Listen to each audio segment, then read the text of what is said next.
हमारा चिंतन गीता अध्याय 9 श्लोक 19 पे चल रहा है। प्रभु कह रहे हैं मृत्यु, साक्षात मृत्यु भी मैं हूं, मैं अमृतत्व भी हूं और साक्षात मृत्यु भी हूं। हमें सबसे बड़ा भय मृत्यु का लगता है। और क्यों लगता है?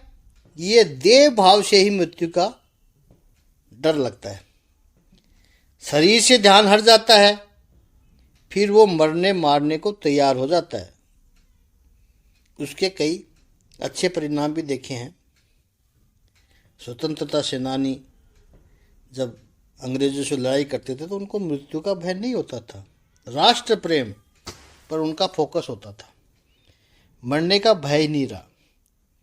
ठीक इसी तरह केवल भगवत प्राप्ति ही जीवन का एकमात्र लक्ष्य बनता है, तब देह भाव पर से दृष्टि हट जाती है, फिर उसमें मृत्यु का भय नहीं रहता है। जब मेरा प्रभु बुलाएगा चले जाएंगे बस, फिर मृत्यु का डर नहीं लगता है। देह भाव मृत्यु के भाव को निर्माण करता है। परमात्मा से जब प्रेम हो, श्रद्धा निर्माण हो, तो देह भाव से दृष्टि हट जाती है, मन प्रभु में एकाग्र हो जाता है। सच पूछो तो मृत्यु भी परमात्मा की कृपा है, परमात्मा की करुणा है। परमात्मा कहता है यह शरीर रूपी कुर्ता 90 साल पुराना हो गया है, खू खू करता रहता है, खांसी करता रहता है, अब बदल ले इसको। कितने संसार के दाग इस पर लगे हुए हैं, उसी को पहने घूम रहा है। फिर भगवान तो हितैषी है, कोई ऐसी बीमारी देकर उस कुर्ते को पूरा फाड़ देता है और नया कुर्ता पहना देता है। नया शरीर पाकर फिर जीवात्मा खुश हो जाता है, सारे भोग भोगता है, फिरता है। भोगने की कैपेसिटी कई गुना बढ़ जाती है। जो कैपेसिटी खत्म हो गई थी वो दोबारा बढ़ जाती है। वस्तुतः शरीर आरंभ से एक ही काम करता है, डिटीरियोरेट होने का, बिगड़ना उसका स्वभाव है। इसलिए यहां पर भगवान कहते हैं अमृतम चेव मृत्युश्च। आगे 10वें अध्याय में भगवान अपनी विभूतियों का वर्णन करेंगे, वहां भी कहेंगे मृत्यु सर्वहर च अहम। जो सब में सर्वहर है वो मृत्यु मेरी विभूति है, सबको खा जाता है वो मृत्यु, वो मेरी विभूति है। और यहां भगवान कहते हैं सच्चा है, सच्चा है अर्जुन है। सत्य और असत्य अर्थात जो है वो सत्य, वो हमेशा से है और हमेशा रहेगा, वो सत्य है। और जो नहीं है, जो था भी नहीं, अभी दिखाई पड़ता है, वो वापस रहने वाला है नहीं, वो असत है। भगवान श्री कृष्ण कहते हैं सत्य और असत्य दोनों मैं हूं। जो दिखाई पड़ता है वस्तुतः वो है नहीं। इस विरोधाभाव को एक बार अच्छी तरह समझ लीजिए।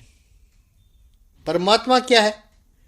परमात्मा पूर्ण अस्तित्व है, टोटल एग्जिस्टेंस। और पूर्णता का लक्षण ही यह है कि उसमें विरोधाभास भी हो। आपके घर में कोई छोटा बालक हो, उसके हाथ में कोई कलर बॉक्स होगा, उसको खोल कर देखना, एक बार उसमें सफेद रंग भी होगा और काला रंग भी होगा, और दोनों पास पास में होंगे। दोनों विरोधाभासी है। लेकिन एक बॉक्स में दोनों जब साथ में आ जाए तभी वो कलर बॉक्स पूर्ण बनता है।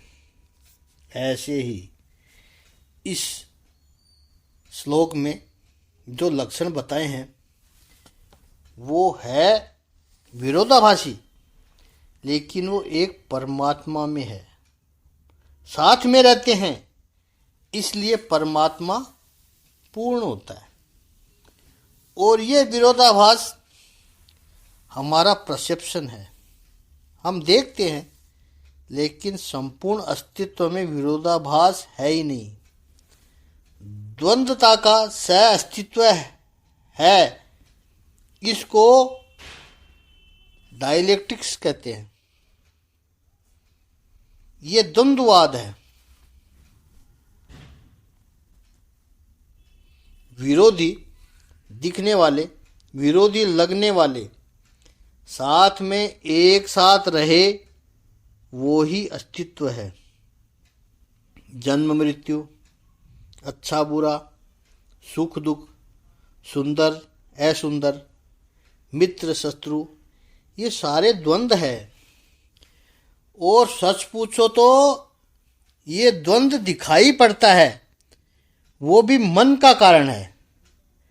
हमें जो व्यक्ति मित्र लगता है वो ही किसी को शत्रु लगता है, तो वो हमारा मित्र है, किसी दूसरे का शत्रु है। तो वही व्यक्ति मित्र भी हुआ और वही व्यक्ति शत्रु भी हुआ। एक ही आदमी मित्र भी है और शत्रु भी है, ये दोनों उसके साथ में रहते हैं। हम कहते हैं सूरज का उदय हुआ, सूरज का अस्त हुआ। सूर्य का उदय होना और सूर्य का अस्त होना यूं देखे तो परस्पर विरोधी प्रक्रिया है, लेकिन वो हमारा परसेप्शन है। पृथ्वी के बाहर देखो, आप पृथ्वी से बाहर निकल के देखो, ब्रह्मांड से देखो, नए सूर्य का उदय होता है और नए सूर्य का अस्त होता है। सूर्य तो हमेशा से है ही, न कहीं से निकलता है न कहीं जाता है, यही सत्य है। हम पृथ्वी पर हैं तो हम पूर्व पश्चिम उत्तर दक्षिण दिशाएं बनाते हैं, लेकिन कोई कह सकता है कि यह परस्पर विरोधी है। लेकिन थोड़े से ऊपर उठो, अखिल ब्रह्मांड में जब जाओ तो न कोई उत्तर है न कोई दक्षिण है। इनफैक्ट जो यहाँ इस लोक में कहा कि अमृत चैव मृत्युश्च, जन्म और मृत्यु जैसी विरोधी दिखने वाली घटना भी मैं हूँ अर्जुन। मृत्यु है इसलिए जन्म है। समझो किसी की मृत्यु ही न होती तो जन्म भी बंद हो जाते, और जन्म है इसलिए मृत्यु हो रही है। एक दूसरे के एक्सटेंशन है, विरोधी नहीं है। अस्तित्व में आप देखना, नदी के दो किनारे होते हैं और किसी एक किनारे पर खड़े हुए व्यक्ति को लगता है कि दूसरा किनारा विरोधी है, लेकिन नदी के लिए दोनों किनारे समान हैं। वो दोनों में से भी कोई भी किनारा नदी को अपनी ओर खींचने का प्रयास नहीं करता है, अपनी अपनी जगह पे रहते हैं, नदी को नहीं खींचते। वो दोनों किनारे भी अपनी जगह पर सही है और नदी बह भी रही है, वो भी सही है। यदि किनारे आपस में लड़ने लग जाए, बाएं वाला किनारा कहे नदी तो मेरी है, दाएं वाला किनारा कहे नदी तो मेरी है, तो तकलीफ हो जाएगी। लेकिन ऐसा कभी हुआ नहीं, दोनों किनारे विरोधी लग रहे हैं, लेकिन वो विरोधी किनारे मिलकर ही नदी को संभाले हुए हैं। इसलिए यहाँ भगवान कहते हैं कि सूर्य का ताप भी मैं हूं, बादल का ठंडा जल भी मैं हूं। और ये तो भगवान श्री कृष्ण की हिम्मत है, भगवान श्री कृष्ण जी की हिम्मत है। बाकी पूरे विश्व में देखो आप, जन्म को यानी जीवन को भगवान सब धर्मों के अनुयायियों ने कहा है, लेकिन मृत्यु को भगवान कहने की हिम्मत संसार में किसी की भी नहीं हुई। सब ने मृत्यु का काम राक्षस को सौंप दिया। केवल पूर्ण पुरुषोत्तम परमात्मा ही कह सकते हैं कि मृत्यु भी मैं हूं। 11वें अध्याय के 32वें श्लोक में स्वरूप दर्शन कराते समय भगवान कहते हैं, कालोस्मि लोक क्षय कृत प्रवृद्धो लोकान समाहर्तु मीह प्रवृत्त है। ऋते पित्वाम न भविष्यन्ति सर्वे ये वशिष्ठा प्रत्निकेषु योधा। कितनी हिम्मत से प्रभु कह रहे हैं, विराट स्वरूप से रहकर कह रहे हैं, कालोस्मि मैं समय हूं। काल का एक अर्थ होता है मृत्यु। मैं मृत्यु हूं, समय भी हूं, मृत्यु भी हूं। लोगों का क्षय करने के लिए मैं प्रवृत्त हुआ हूं। अर्जुन, तू ऐसा सोचता है कि तू इनको मारेगा, तो ही ये मरेंगे, तेरे बिना भी ये मरेंगे। और कितनी बार तेरे बिना ये मर चुके हैं। ये बहुत बड़ी हिम्मत की बात है। और विभूति योग में 10वें अध्याय के 34वें श्लोक में प्रभु कहते हैं, मृत्यु सर्व हरः च अहम। जो सब कुछ हर लेते हैं वो तत्व जितने भी है उनमें मृत्यु ये मेरी विभूति है, यानी मैं मृत्यु हूं। पता नहीं क्यों हम वर्षों से, युगों से जीवन और मृत्यु को एक दूसरे से विपरीत समझते आए हैं। हम क्यों भूल जाते हैं कि जो जीवित न हो वो मर भी नहीं सकता। मृत्यु उसी की होती है जो जीवित है। तो जीवन और मृत्यु एक दूसरे के छोर हैं। जो जी ही नहीं रहा है वो मरेगा कैसे? जो जी रहा है उसको मरना ही पड़ेगा। सच पूछो तो मृत्यु जीवन को समाप्त नहीं करता है, मृत्यु जीवन को नया बनाता है। ये हमारी मिसअंडरस्टैंडिंग है जो हमें परेशान करती है।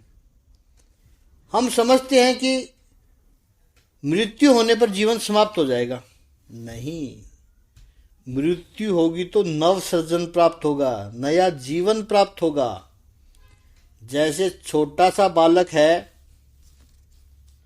उसे पुराने वाला शर्ट निकालेगी माता तो फिर नया वाला सुंदर शर्ट पहनाएगी। माँ को केवल बालक का शर्ट निकालने में इंटरेस्ट नहीं है, बेसिकली माँ को इंटरेस्ट बालक को नया शर्ट पहनाने में है। और क्योंकि उसे नया शर्ट पहनाना है इसलिए पुराना शर्ट निकालेगी। ऐसे ही परमात्मा को हमें मृत्यु देकर हमें दुखी करने में कोई इंटरेस्ट नहीं है।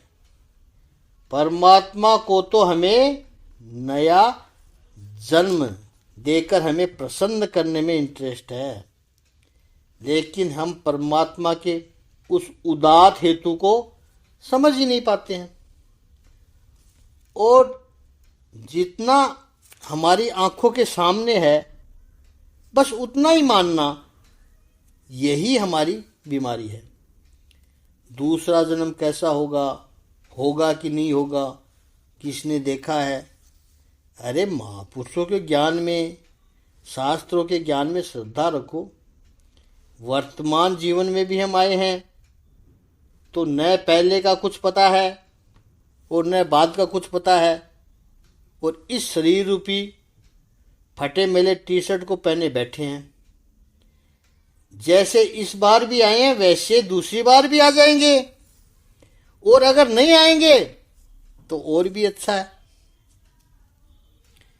दो ही तो बात है, या तो आएंगे या फिर नहीं आएंगे।